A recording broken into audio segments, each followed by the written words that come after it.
प्रश्न, कवि मैथिली शरण गुप्त का जीवन परिचय दीजिए एवं उनकी काव्य कृतियों रचनाओं के नाम लिखिए।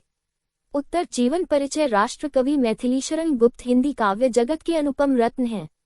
इनका जन्म सन 1886 ईस्वी में चिरगांव झांसी में हुआ था। इनके पिता सेठ रामचरण गुप्त बड़े ही धार्मिक, काव्यप्रेमी और निष्ठावान व्यक्ति थे। पिता के संस्कार पुत्र को पूरी तरह प्राप्त थे।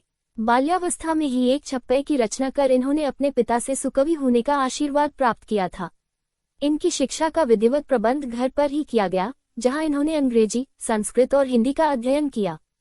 इनकी आरंभिक रचनाएं कलकत्ता, वर्तमान में कोलकाता से प्रकाशित होने वाले वैश्योपकारक पत्र में छपती थीं। आचार्य महावीर प्रसाद द्विवेदी के संपर्क में आने के बाद इनकी प्रतिभा प्रस्फुटित हुई और इनकी रचनाएं सरस्वती में छपने लगी।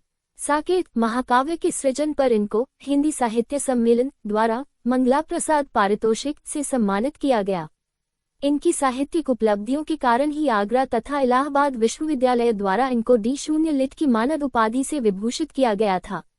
इनकी साहित्य सेवा के कारण ही भारत सरकार ने इन्हें पद्मभूषण से सम्मानित किया था।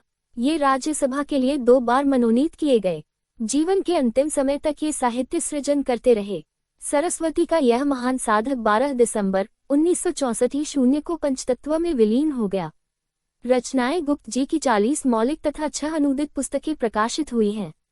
उनमें से प्रमुख हैं भारत भारती, रंग में भंग, जयद्रथवत, पंचवटी, अंध, हिंदू, गुरुकुल, अलंकार, साकेत, यशोधरा, मंगलघट, नहुष, कुणाल गीत, द्वापर, विष्णुप्रिया, देवोदास, मेघनादवध, विरहिणी ब्रजांगना, जय भारत, सिद्धराज, झंकार, पृथ्वीपुत्र, प्लासी का युद्ध आदि।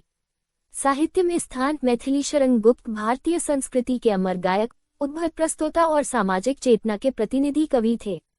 इन्हें राष्ट्र कवि होने का गौरव प्राप्त है।